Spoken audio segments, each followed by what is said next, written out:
You don't have to wait until you reach financial independence to start enjoying your life. You can do that much earlier and start living a life that you love and that's true to you. Welcome to Freedom Before FI. Using FIRE and life design techniques, we help you create freedom on your way to FI instead of waiting until you're retired to do the things that light you up. I'm your host Greg, a FIRE movement and life design enthusiast. If you're itching to get freedom now, then let's do this.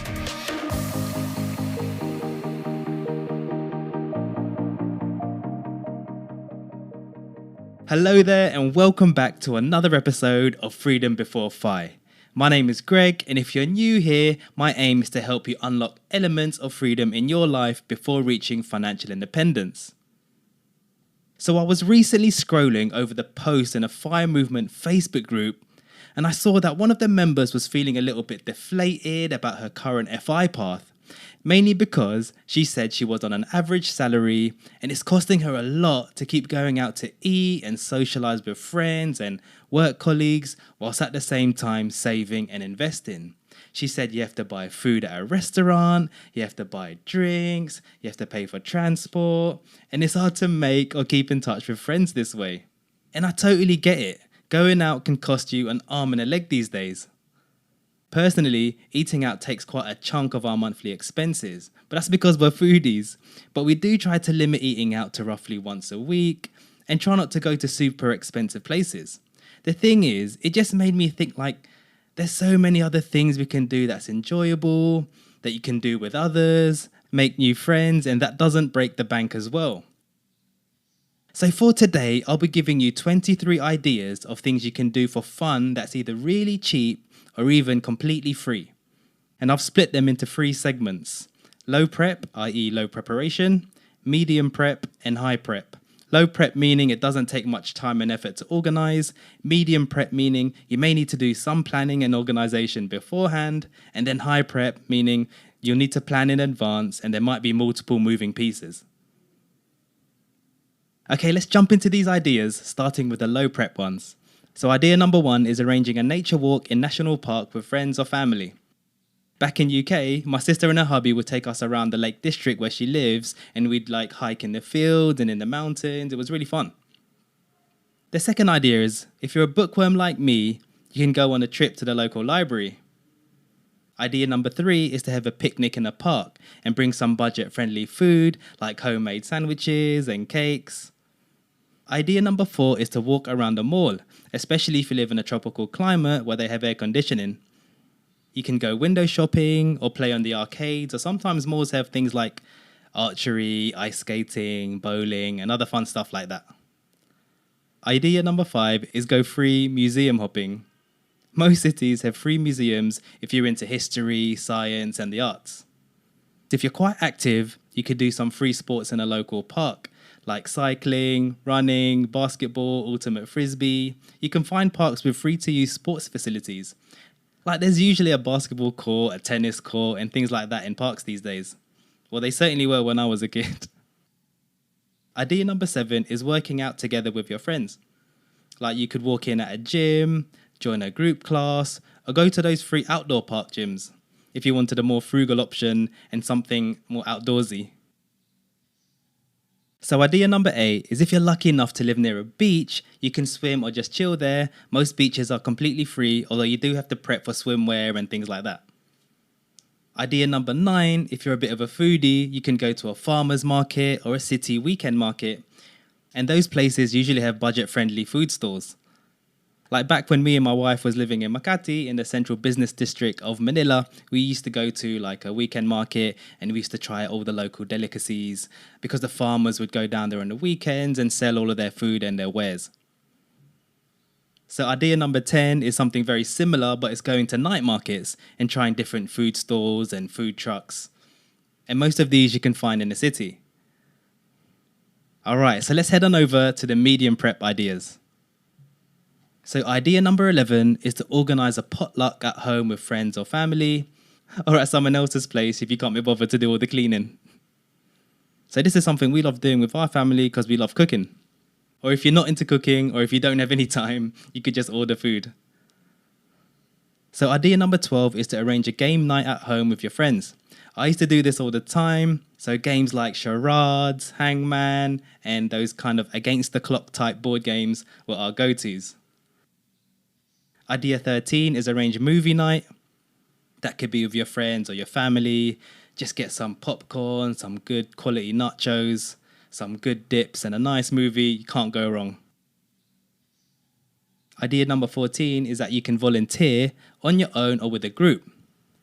For example, I've volunteered for street kid programs before. So some charities run well-organized events. So you can just turn up and everything's kind of like organized around you. And all you have to do is just rock up there. Of course, with some enthusiasm and energy. So this is something you can do. You can ask your friends to come along with you and you guys can do something meaningful or purposeful together.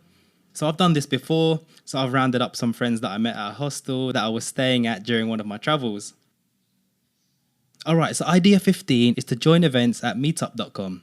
Most of these are free and you can find all sorts of things to do in your local area. So for example, I've joined like group city run nights, business learning seminars, public speaking meetups, all sorts of stuff. All right, so idea 16 is an interesting one I heard about recently, which is tourist pretending. Basically, it's going around as if you were a tourist in your local city. You see, it's funny how we only visit tourist attractions in our local city when we have visitors who come to visit us. So why not flip the script and just pretend you're a tourist for a day? You never know, you might find new things in your city. Okay, so idea 17 is go hiking or camping as part of a joiner group. So I've done mountain hikes, beach camping, rock climbing as part of organized joiner groups. You can find them online, especially on places like Facebook. So idea number 18 is join pickup games. So I've joined a lot of basketball and football pickup games. The organizers usually rent the space or the sports area, and then they just charge joiners a small fee, like around $5 for like 2 hours of playing time. Okay, so idea number 19 is to check out your local websites for free local events or classes. So for example, before, back in UK, I went to a Buddhist temple where they conducted free meditation classes and a tour around their temple, which is really nice. Of course, this depends on what city you're living in and what kind of things organizations have prepared in that city. All right, so let's go over to the third and last segment, which is the high prep ideas. All right, so idea number 20 is to organize a road trip. Although this can be quite pricey, you and your group can all chip in for gas and food to reduce the costs. Like perhaps there are some areas around your country that you've never seen. So me and my family have done loads of road trips to the north of Luzon, around Pangasinan, Ilocos, here in the Philippines, which has really been quite fun. But just as a note, the toll road costs do add up, so just something to think about. All right, so idea number 21 is do house sitting. So some websites like Trusted House Sitters let you stay at people's houses at no monetary costs, but you still have to do something. So you'd have to either do like pet sitting or just looking after their property while they're away. So Alan talks about his house sitting adventures back in episode 18 if you want to have a listen. All right, so idea 22 is to join a workaway activity. So the website Workaway matches homeowners with travelers.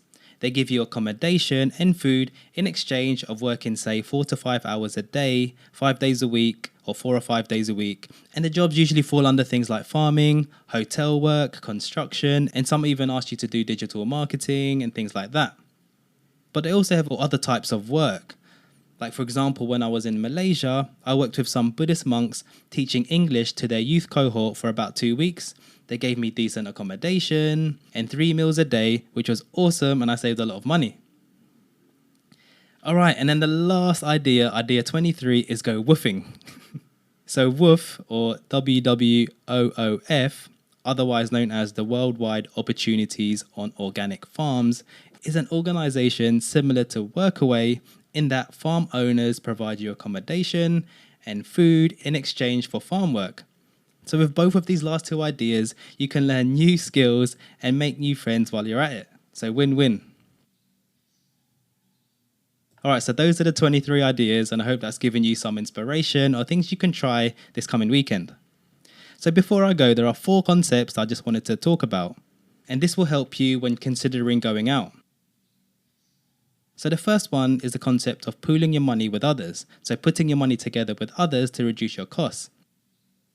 The second one is consider either changing your circle of friends if you think they spend too much and go out too much, or being open with your current circle of friends and tell them that you're currently trying to save, so let's think of some cheaper options to hang out. And just remember, your real friends should understand this. Concept number 3 is to limit the amount of time you go out. For example, you can just go out twice or only once a week, for example. And then the fourth and last concept is that some of the things I mentioned have multiple benefits.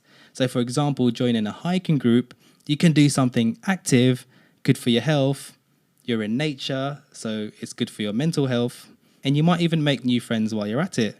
So I've done that when I joined regular football pickup games. And so I highly recommend doing organised joiner activities. If you think this episode would help a friend, please don't hesitate to share it with them. The show notes can be found at freedombeforefi.substack.com. If you have a question or want to connect, feel free to send me an email at freedombeforefi@proton.me. That's freedombeforefi@proton.me. If you found this show useful and want to be notified of future episodes, you can follow us on Spotify or Apple via the show's main page or on whatever app you're using right now. And lastly, if you've just learned one good thing that will help you in your journey and you want to help us out here, please do leave a 5-star rating on your podcast player app. If you're using Apple Podcasts, you can even leave a nice review by scrolling to the bottom of the podcast page. That would help us out loads. Alright, so those are some frugal or even free things to do that are fun and don't have to break the bank.